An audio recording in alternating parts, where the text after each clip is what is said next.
Hi hello welcome to my YouTube channel. இன்றைக்கி என்ன பார்க்க போகிறோம் அப்படின்னா, ஒரு அண்டர் வெயிட்டில் இருக்கிறவங்க, ஒரு ஸ்லிம்மியாக இருக்கிறவங்க எதெல்லாம் சாப்பிட்டா எவ்வளோ சீக்கிரம் வெயிட் போட முடியும், அதுக்கான டிப்ஸ் தான் இந்த வீடியோவில் நான் சொல்ல போகிறேன். ஸோ நிறைய வீடியோவில் வந்துட்டு நான் போய் பார்த்து அந்த கமெண்ட் செக்ஷன்லலாம் சொல்லுவாங்க பார்த்தீங்களா, நான் இது ட்ரை பண்ணேன், எனக்கு ரிசல்ட் கிடச்சிருக்கு அப்படியெல்லாம் சொல்லுவாங்க பார்த்தீங்களா, அதெல்லாம் எடுத்து தான் இந்த வீடியோவில் நான் சொல்ல போகிறேன். ஸோ என்ன மாதிரி ஸ்லிம்மியாக இருக்கிறவங்க நீங்கள் வந்து குண்டாகணும், வெயிட் போடணும் அப்படின்னு இருந்தால் மறக்காமல் நான் சொல்கிறதெல்லாம் ஃபாலோ பண்ணிக்கோங்க. அதே மாதிரி என் சேனலை சப்ஸ்கிரைப் பண்ணிக்கோங்க. சரி, இப்போ ஃபஸ்ட்டு என்னை பற்றி சொல்கிறேன். என்னோடய ஏஜ் பார்த்திங்கன்னா 28 ஆகுது. இன்னும் 6 மாதம் முடிஞ்சு 29 ஆகும். ஆனால் என்னோடய வெயிட் பார்த்திங்கன்னா இன்னும் 35ல் தான் இருக்குது. ஆனால் இதுக்கு முன்னாடி வந்து 30, 31, 32 இருக்கும். எதுவும் சாப்பிடாமல் இருந்தால் 30ல் கரெக்டாக கொண்டு போய் நிற்கும்.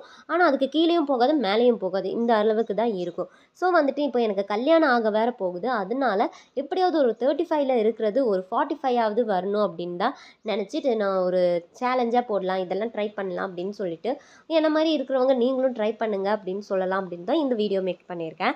ஸோ வந்துட்டு நான் 30ல் தான் இருந்தேன். 35 ஏன் வந்தது அப்படின்னா, ஒரு ஸ்மூத்தி மாதிரி நான் ஆஃப்டர்நூன் வந்து எடுத்துப்பேன் ஒரு 4 மாதமா. அதனால் மட்டும்தான் நான் 35 வந்தேன்னு மட்டும் நல்லா தெரியும். சரி, இன்னும் ஃபாலோ பண்ணலாம் அப்படின்னு சொல்லிட்டு தான் நான் இந்த வீடியோ வந்து மேக் பண்ணியிருக்கேன். ஸோ மறக்காமல் நீங்கள் ட்ரை பண்ணணும்னா என்ன பண்ணணும், ஃபாலோ பண்ணிக்கோங்க. நான் சொல்கிறதெல்லாம் நோட் பண்ணிக்கோங்க. பாடி ஹீட்னால கூட வெயிட் போடாமல் இருப்பாங்க சில பேர். எனக்கு பாடி ஹீட் இருக்குது அப்படின்னு எனக்கு தெரியும். அதனால வந்து ஒரு ஒரு அரை டம்ளர் தண்ணியில் வந்து ஒரு ஸ்பூன் வெந்தயம் வந்து ஊற வச்சுட்டு அது காலையில் குடிப்பேன். 6:30க்கு குடிப்பேன். அடுத்து வந்து 7 o'clock வந்து கேரட் ஆர் பீட்ரூட் ஜூஸ் குடிப்பேன். அப்படி இல்லாட்டினா கேரட்டு கூட கோகனட் மில்க் ஆட் பண்ணிவிட்டு நான் குடிப்பேன். இது ஸ்கின் க்ளோ ஆகுறது டார்க் ஸ்கின்னால். அடுத்து 7:30 மணிக்கு அதே தான் 7:30க்கு வந்துட்டு ஒரு வாழைப்பழம் சாப்பிட்றேன். 8 o'clock வந்து டேட்ஸும் ஹனியும் நைட்டே நீங்கள் ஊற வச்சுருக்கணும். ப்ளஸ் காலையில் எந்திரிச்சு என்ன பண்ணணும் அப்படின்னா, ஒரு டம்ளர் வந்து பால் காய்ச்சிட்டு அந்த பாலில் வந்து வெள்ளை எள்ளு இருக்குல்ல, அது பவுடர் பண்ணி வச்சுக்கோங்க. அது 1 ஸ்பூன் 1.5 ஸ்பூன் ஆட் பண்ணணும். அந்த கொதிக்கிற பாலை நல்லா காய்ச்சினதுக்கப்புறம் அது எடுத்து வந்துட்டு ஒரு டம்ளரில் மாற்றினதுக்கப்புறம் இந்த பேஸ்ட் நீங்கள் அரைப்பீங்க பார்த்தீங்களா, ஹனி டேட்ஸ் எல்லாம் ஊற வச்சது நல்லா மிக்சியில் போட்டு அரைச்சா பேஸ்ட் மாதிரி வரும். அந்த பாலில் மிக்ஸ் பண்ணிவிட்டு இது ஒரு ட்ரிங்காக குடிக்கலாம். அடுத்து 10 மணிக்கு 10 o'clockல என்ன பண்ணணும் அப்படின்னா, இந்த முளை கட்டின பயிர் இருக்குல்ல, பச்சை பயிரோ கடலையோ இந்த மாதிரி இருந்து ஒரு கைப்பிடி அளவுக்கு எடுத்துக்கோங்க. நான் எடுத்துப்பேன்.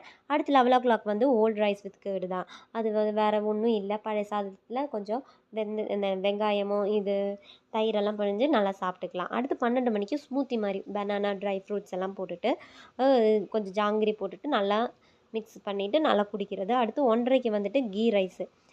கீ ஆட் பண்ணால் வெயிட் போடுவாங்க. அதனால நான் கீ ரைஸ் ஆட் பண்ணுறேன். அப்படி இல்லாட்டினா கர்ட் ரைஸ் அப்படின்னு சொல்லிட்டு இதுவும் ஆட் பண்ணுறேன். அடுத்து 3 o'clock வந்துட்டு ஸ்வீட் பொட்டேட்டோ வந்து வெயிட் போடுறதுக்கான ஒரு இன்னொன்று விஷயம், அது நான் எடுத்துப்பேன். அடுத்து 7 மணிக்கு வந்து எக் ரைஸ் ஆர் சப்பாத்தியோ, அது உங்கள் ஆப்ஷன் தான், என்ன வேணாலும் நம்ம எடுத்து. அடுத்து வந்து 9:30 அளவுக்கு இருக்கும்போது தேங்காய் பால் கோகனட் மில்க் எடுத்துக்கோங்க 1 டம்ளர். இது குடிச்சிட்டு அப்படியே படுத்து தூங்கிடலாம். ஸோ இதுதான் நம்மளோட டிப்ஸ் வெயிட் கெயின் ஆகுறதுக்கு. ஸோ வித்தின் 2 மந்தில் நான் எப்படியாவது ஒரு 35ல் இருந்து ஒரு 45க்கு வரணும் அப்படின்னு சொல்லி தான் நான் இந்த டிப்ஸ் எல்லாம் ரெடி பண்ணியிருக்கேன். கமெண்ட் செக்ஷன்லாம் போய் சொன்னதெல்லாம் பார்த்து தான் இதெல்லாம் பண்ணியிருக்கேன். ஸோ என்ன மாதிரி இருக்கிறவங்க ட்ரை பண்ணணும் அப்படின்னா நீங்கள் மறக்காமல் என்னை ஃபாலோ பண்ணுங்கள். இன்னும் அடிஷ்னலாக ஏதாவது சொல்கிற மாதிரி இருந்தால் போக போக வீடியோவில் நான் சொல்கிறேன். ஓகே, பை, நாளைக்கு பார்க்கலாம்.